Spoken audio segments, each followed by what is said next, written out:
Hey guys, Mike here. Just a little bit of housekeeping. Before we go on, wanted to ask you for some help. We need your help. We're on a mission to get On Time into as many Watch Nerd ears as possible, and this is where you come in. You can help us in two ways. First, write us a positive or a negative review on iTunes. Second, follow us on Instagram at OnTimePodcast, and tag a bunch of your friends that you think will enjoy the show in the comments when we fire off a post for a new episode. Now, hint, hint, in the month of October, that's going to occur a little bit more frequently than what you're used to. Whichever avenue you take, shoot us an email. Our email is ontimepodcast@gmail.com with some of your efforts, and we will mail you some awesome watch swag. We're talking straps, mugs, shirts, and other really cool stuff. Trust us, it's going to be rad. Now, before I go any further, enough of the bribery. Let's get on to the show.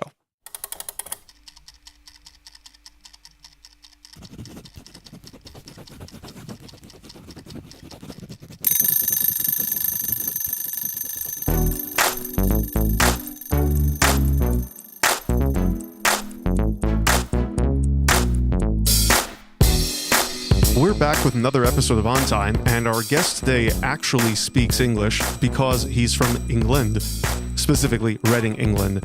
Why don't you go ahead and introduce yourself? So I'm Lee Ewan Rapati. You may know me as 1 Hour Watch on Instagram. That is the darndest English accent I've ever heard in my life. Very mild. Lee, I think I can speak on behalf of the both of us to say that we're really excited to have you on the show. We really can't wait to hear about this whole 1 Hour Watch project. Am I correct when I call it a project? Is that what it is? Yeah, pretty much. Cool. So how did you get to that? Explain your origins. Give us a little bit about, how you got into the whole drawing watches instead of naked ladies thing.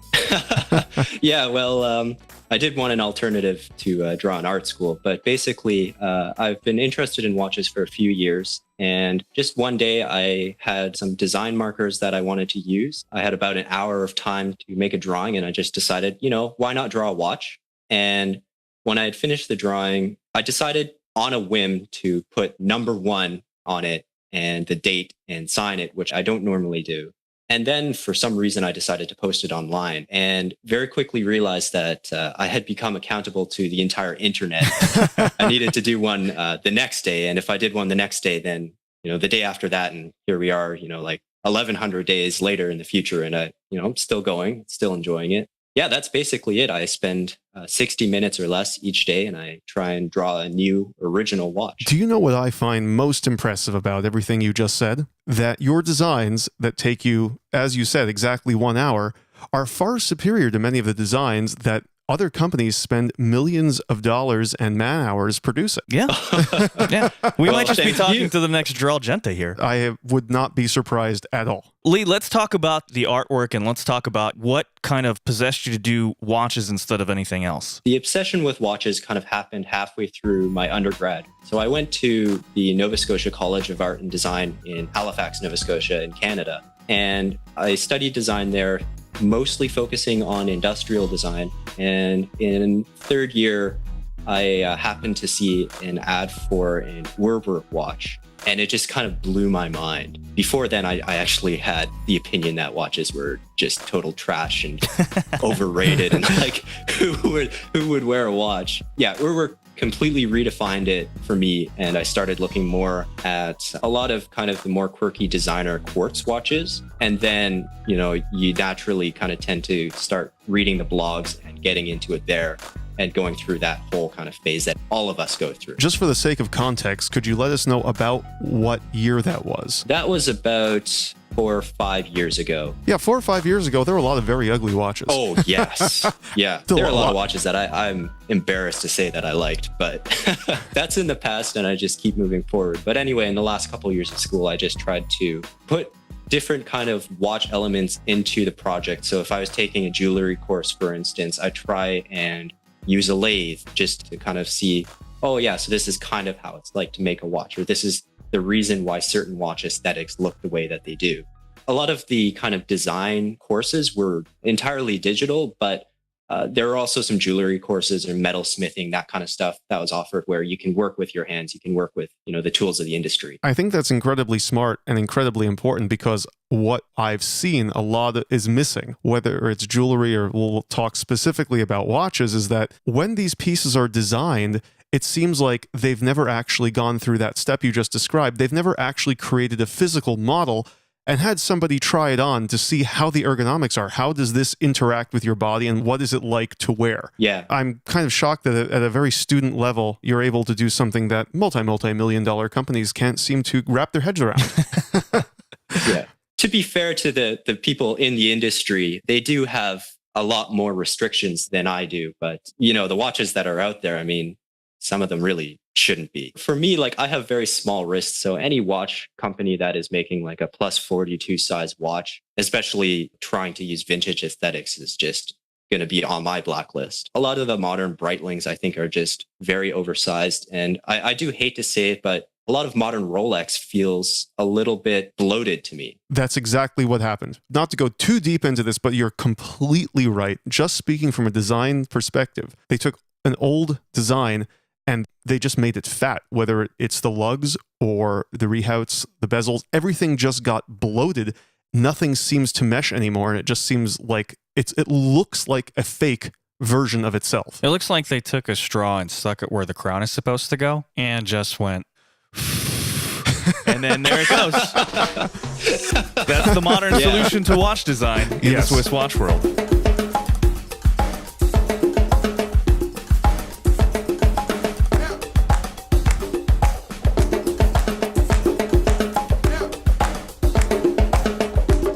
You're saying that you are at 1,000+ days with this project where you draw a brand new watch every day.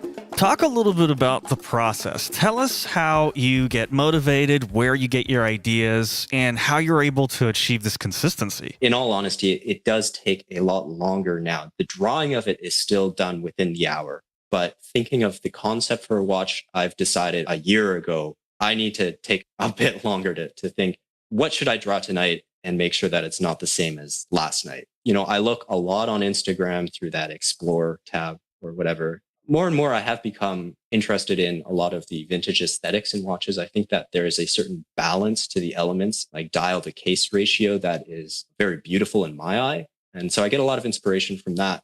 But anytime a new, very striking design from one of the Swiss independents come out, that is always very inspiring to me. And a lot of these watchmakers who are just doing everything by hand. They're very small makers, but they're on Instagram. That's just fantastic inspiration for me. And so that gives me little ideas. Maybe I want to work on just a sub dial and that will be the theme for tonight. Or maybe I want this certain style of hand and I can build a concept around that. So it's usually one point in a concept of a watch that I want to explore, and then the design revolves around that concept. What's your favorite complication to draw?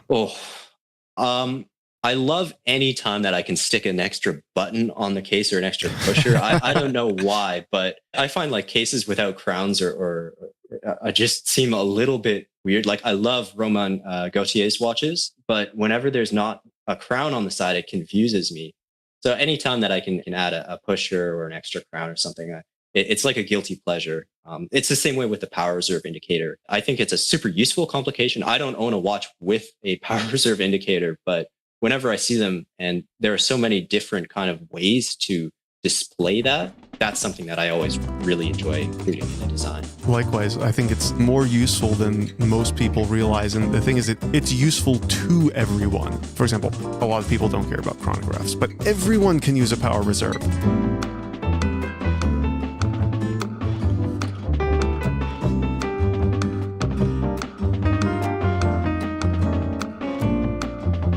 Pretty obvious that pretty much every brand has some sort of a complication that they can do. You've got companies on the lower end, let's say Frederic Constant, and on the higher end, you've got JLC that are basically kind of showing off their prowess through complications.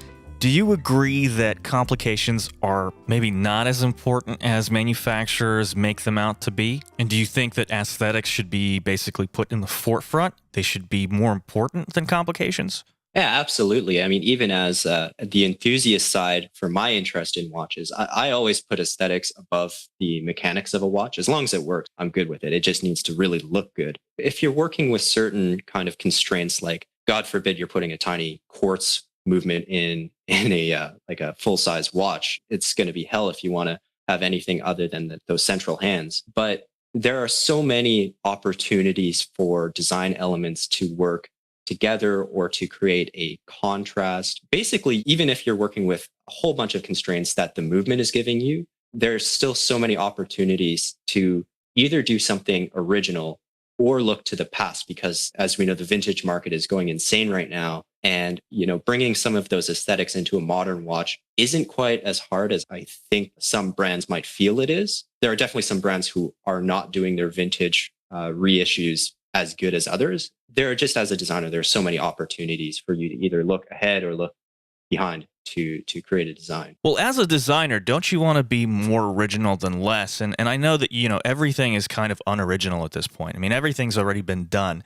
Don't you think there's a little bit too much influence on the vintage side right now? There's really not a lot of originality with what's coming out of the watch world, unless you're going really independent, maybe like a brand like Urwerk, Rubel 4C, so on and so forth. Those are basically the unattainable brands for most people. We're talking about mainstream. Don't you think that's a little too hyper-focused on vintage? To be honest, I'm a little biased here, where I really like vintage watches and the aesthetics, but I could definitely see that it has skewed very heavily towards vintage. And I do think that there are some missed opportunities, especially where things like color is concerned. Mm-hmm. There could be some very interesting color experiments. The AP came out with that weird, was it the Royal Oak Offshore and all those bright colors? Yes. That was a little bit weird, but there are things I think with color that watch companies, the mainstream companies, can do. But overall, I think that generally, like when they're adding a whole bunch of new things, it doesn't work out. And when they kind of dial it back and really look at what needs to work in each design, what are the most important elements of each design,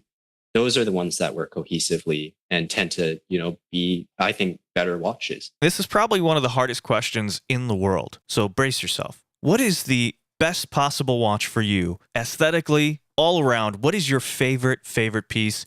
What is the only one that you would have? That's not a fair question. I couldn't answer it either. That's why I said it's one of the hardest questions, if not the hardest question in the world. Like the obvious kind of thing is to go to Rolex. I don't own a Rolex. I will hopefully at some point.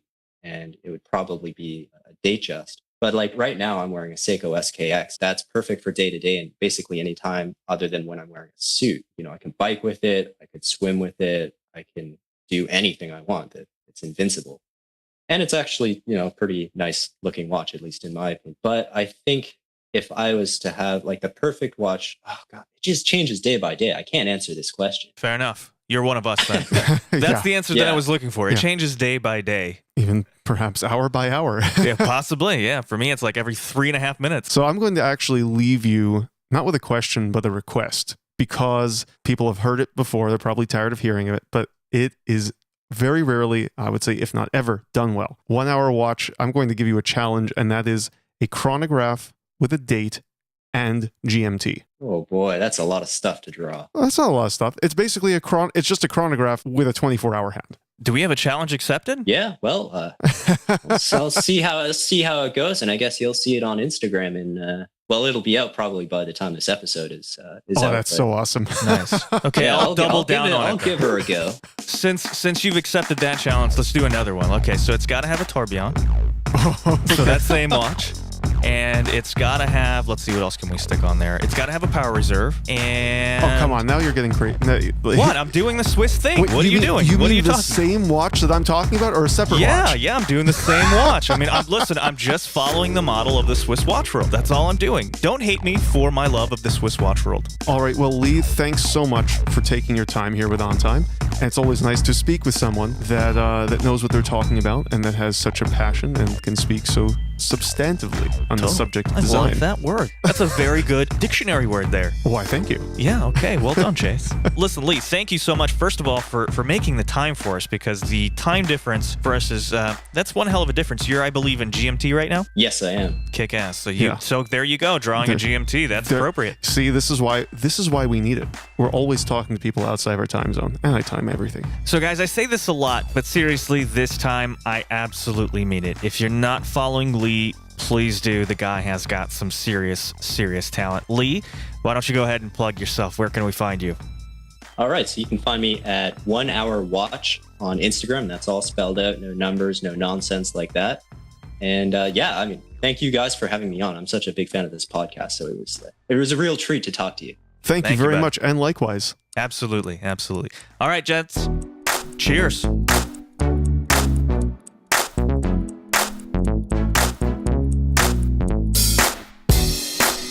This episode of On Time was recorded and engineered by Michael Senderovich with supervision by Tim Habiyama. Team OTP is Kenshu Production and Savada and Dune on social media. Our theme song was composed and recorded by Hubie Wang. For the entire OTP team, this is Mike. And this is Chase. Thank you for listening to On Time.